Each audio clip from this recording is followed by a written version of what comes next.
আসাদ ভাই 2-3 দিন পর তো মোবাইলে রিচার্জ পুরাই যাও গা, একটা কাম করে দাও না, ভালো দেখে একটা গেদি মানুষের ইনস্টা আইডি বানাই দাও না, দেখি 1-2টা গেদা যদি পড়ে মোবাইলে রিচার্জটা করা আরি তাই নি বানা।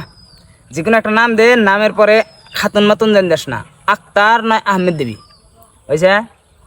এখন প্রোফাইল ফটো দে, প্রোফাইল ফটো এবার দিবি, এটার কয় এস্থেটিক বড় দেখা দেন জানা, চিনা দেন জানা তোরে, আর ওটা কালা করে দিস। তারপরে বায়ো লেখ, বায়োর মধ্যে দে তোর আলহামদুলিল্লাহ ফর এভরিথিং হয়েছে। তারপরে দে তোর my first love mom dad দিয়া লাভের চিন দে।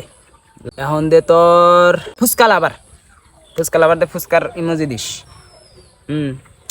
তারপরে দে কেক মার্ডার 9 সেপ্টেম্বর। তারপরে দে তুই নো লাভ দিয়া কাটা চিন দে। এখন প্রাইভেট কর, প্রাইভেট কর, অ্যাকাউন্ট প্রাইভেট কর না। এখন যদি না পড়ে, আতে থাপড়তে গেলাম, যদি না পড়ে তোরে রিসার্চ আমি করে দেব।